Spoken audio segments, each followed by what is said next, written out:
శ్రోతలకు నమస్కారం. ఇప్పుడు నేను చందమామ నుంచి శ్రీమతి సి జానకి గారి రచన గూనిగుర్రం అనే ఒక చక్కని కథను చదివి వినిపించబోతున్నాను. మీకు కనుక నేను చదివి వినిపించే కథలు నచ్చినట్లయితే తప్పకుండా నా ఛానల్ సబ్స్క్రైబ్ చేసి లైక్ చేసి షేర్ చేయండి. ఇంకా కథలోకి వెళ్దాం. ఒక రైతుకు 3 కొడుకులు. పెద్దవాళ్ళిద్దరూ చురుకైన వాళ్ళు. మూడోవాడు మందమతి. ఎప్పుడూ గోళ్ళు గిల్లుకుంటూ కూర్చునేవాడు. ఒకనాడు రైతు తన కొడుకులను పిలిచి పొలంలో నాట్లు వేసి రమ్మన్నాడు. పెద్దవాళ్ళిద్దరూ పొలానికి వెళ్ళి నాట్లు వేసి వచ్చారు. మందమతి గోళ్ళు గిల్లుకుంటూ ఇంటి వద్దే ఉండిపోయాడు. కొన్నాళ్లకల్లా విత్తనాలు మొలకలెత్తి మొక్కలు ఎదగసాగాయి.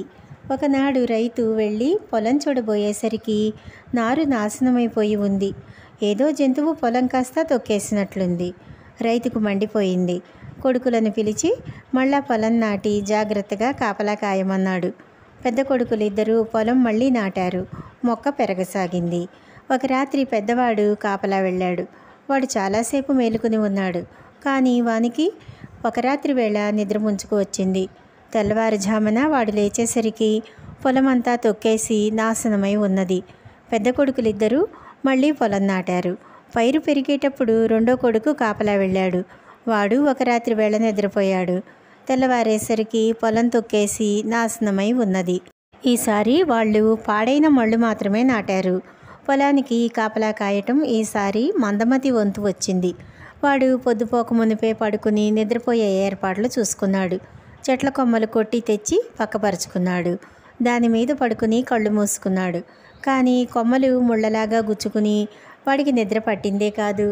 పక్క సరిగ్గా చేసుకుందామని లేచేసరికల్లా పొలంలో ఒక గుర్రం కనిపించింది. ఓహో, మా పొలం పాడు చేస్తున్నది నువ్వేనా? నీ పని చెబుతా ఉండు అంటూ మందమతి చల్లగా వెనకపాటునే వెళ్ళి దాని మీద పడ్డాడు. ఇంతలో గుర్రం ఆకాశంలోకి ఎగిరింది. అయితే మందమతికి దాని తోక చిక్కింది. దాన్ని వాడు గట్టిగా పట్టుకున్నాడు, వదలలేదు. గుర్రం గాలిలో పోయి 3 సముద్రాల అవతల నేలకి వాలి, నన్ను వదిలిపెట్టు, నేనిక ఎన్నడూ మీ చేను జోలికి రాను అన్నది.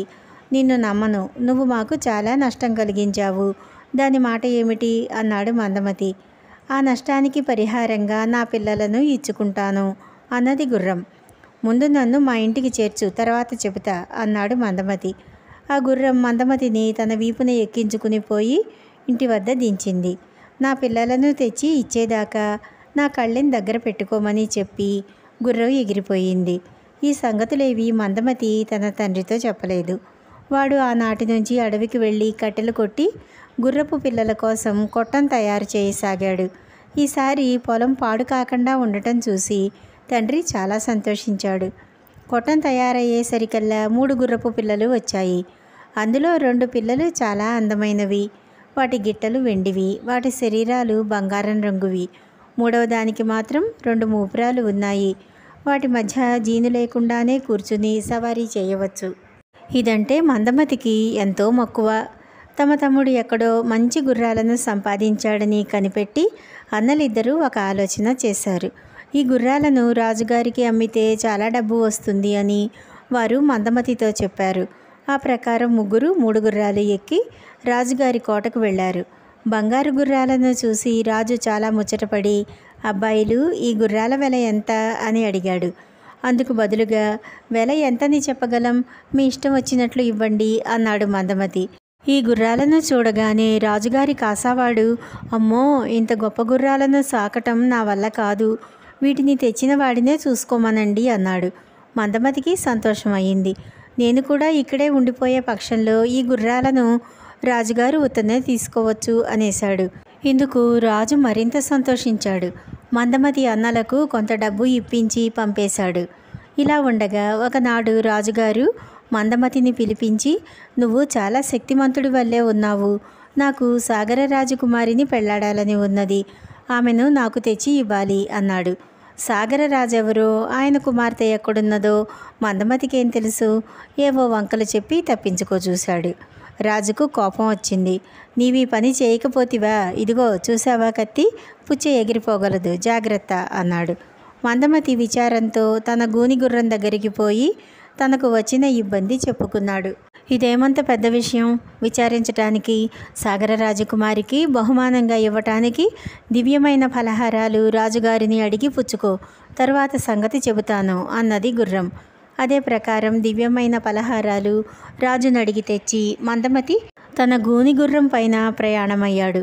అది ఆకాశంలోకి ఎగిరిపోయి 3 సముద్రాలు దాటి సాయంత్రానికల్లా 4వ సముద్ర తీరాన వాలింది. అక్కడ మందమతి డేరా వేయించి అందులో పలహారాలన్నీ అమర్చి సాగర రాజకుమారి కోసం కనిపెట్టుకుని ఉన్నాడు. కొంచెం సేపటికల్లా సముద్రం పొంగింది. పెద్ద పెద్ద అలలు ఆకాశంలో కంటా లేచాయి. వాటి మీదుగా వచ్చి సాగర రాజకుమారి ఒడ్డుకు చేరుకున్నది. డేరా చూసింది. పలహారాల పరిమళం ఆమెకు సోకగానే లోపల ప్రవేశించి ఇష్టమైన పదార్థాలు తినసాగింది. నిజానికి అక్కడ ఉన్న పదార్థాలన్నీ ఆమెకు ప్రియమైనవే. ఇంతవరకు చాటున పొంచి ఉన్న మందమతి వెనకపాటునే వచ్చి ఆమెను పట్టివేశాడు. ఆమె తప్పించుకుని పోయేలోగా ఆమెను తన గూనిగుర్రం ఎక్కించుకుని ఆకాశ మార్గం పట్టాడు. సాగర రాజకుమార్తెను చూడగానే రాజు చాలా సంతోషించి తనను పెళ్లాడమని ఆమెను కోరాడు. అలాగే చేసుకుంటా, కానీ నాకొక వ్రతం ఉన్నది. ముందు నన్ను ఇక్కడికి తెచ్చిన కుర్రవాడిని తెర్లే పాలలో స్నానం చేయించాలి అన్నది సాగరరాజు కూతురు. దానికేం భాగ్యం అన్నాడు రాజు. ఆయన మందమతిని పిలిపించి తెర్లే పాలలో అతనిని స్నానం చేయమని శాసించాడు. లేకపోతే పీక తెగిపోతుందన్నాడు. మందమతి ఖిన్నుడైపోయి మళ్ళీ గూని గుర్రంతో తన గొడవ వలపోసుకున్నాడు. దీనికైనా భయం? అలాగే అని ఒప్పుకో, తర్వాత సంగతి నేను చెబుతాను అన్నది గుర్రం. మందమతిని ఉడుకుపాలలో స్నానం చేయించటానికి ఏర్పాట్లు పూర్తి అయ్యాయి. పెద్ద గంగాళం నిండా పాలు పోసి గంగాళం కింద కట్టెలు మంట పెట్టి పాలు తెరలేలాగా కాచారు. అందులోకి దిగడానికి మందమతిని తెచ్చారు. ఈ సమయంలో గూనిగుర్రం ఎవరికీ తెలియకుండా పాల మీద గాలి విడుస్తూ ఉంది. దాని గాలికి కాగుతున్న పాలన్నీ మంచులాగా చల్లబడిపోతూ వచ్చాయి. మందమతి పాలలో వేలు పెట్టి, అబ్బే ఏమిటి ఈ పాలు ఇంత చల్లగా ఉన్నాయి, ఇంకా బాగా మంట వేయండి అన్నాడు. రాజభటులు గంగాళం కింద ఇంకా కట్టెలు పెట్టి మంట వేశారు.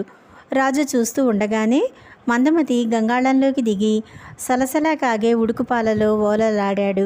సాగర రాజకుమార్తె కేసి తిరిగి, రాజు నీ కోరిక తీరిందా? మరి నన్ను పెళ్లి చేసుకో అన్నాడు. అలాగే చేసుకుంటా, అయితే నాకు నా పెళ్లి దుస్తులు కావాలి, అవి ఉంటే కానీ వీలు లేదు అన్నది సాగర రాజకుమార్తె. దర్జీ వాళ్ళని పిలిపిస్తా, కోరిన దుస్తులు కుట్టిస్తా అన్నాడు రాజు. అలా కాదు, నా పెళ్లి దుస్తులు మా అన్న దగ్గర ఉన్నాయి, మా అన్న చంద్రలోకంలో ఉన్నాడు అన్నది సముద్ర రాజకుమార్తె. మళ్ళీ మందమతికి పని తగిలింది. చంద్రలోకానికి వెళ్ళి సముద్ర రాజకుమార్తె పెళ్లి దుస్తులు తీసుకురాకపోతే రాజు మందమతి తల తీసేస్తానన్నాడు. మందమతి తన గూనిగుర్రాన్ని ఎక్కాడు. ఆకాశ మార్గాన ఎన్నో రోజులు ప్రయాణం చేశాడు. చివరకు చంద్రమండలం చేరుకున్నాడు. సాగర రాజకుమార్తె అన్నను కలుసుకుని ఆమె పెళ్లి దుస్తులు చేత పట్టుకుని చక్కా వచ్చాడు. సరే, నా ఆటంకమేమీ లేదిప్పుడు, మనం పెళ్లాడటమే తరువాయి. అయితే మా కులాచారం ప్రకారం నీవు కూడా ముందు పాలలో జలకమాడి రావాలి అన్నది రాజుతో సాగర రాజకుమార్తె. నేనా అన్నాడు రాజు నిర్ఘాంతపోయి. చిటికెలో ఆ మందమతి చేసిన పని మీరు చేయలేరా అని వెటకారం చేసింది సాగర రాజకుమార్తె. రాజుకు పౌరుషం వచ్చి వెంటనే గంగాళంలో పాలు కాయించాడు. పాలు తెరలేటప్పుడు రాజు అందులో వేలు పెట్టి చూశాడు. పెట్టడంతోనే శోకాలు ప్రారంభించాడు. అప్పుడు రాజును చూసి, మందమతి మీలాగే శోకాలు పెట్టాడా? ఇంకా మంటలు వేయమన్నాడు. నవ్వుతూ పాలలో స్నానం చేశాడుగా అన్నది సాగర రాజకుమార్తె. రాజుకు పౌరుషం హెచ్చయింది. నిచ్చెన తెప్పించి గంగాళం మీదికంటా ఎక్కి గభీమని పాలలోకి దూకాడు. ఇంకేముంది, రాజు పని ముగిసిపోయింది. అప్పుడు సాగర రాజకుమార్తె మందమతిని పెళ్లాడతానంది. ఆ ముహూర్తానికే మందమతిని పెళ్ళికొడుకుని చేశారు. అతనికి సాగర రాజకుమార్తెకు అతివైభవంగా పెళ్లి జరిగింది. ఆ దేశానికి మందమతే రాజయ్యాడు. అతని పరిపాలన ప్రజలకు సుఖంగానే ఉంటూ వచ్చింది. అయితే ప్రజల మటుకు తమ రాజును ఎన్నడూ మందమతి అని పిలిచి ఎరుగరు.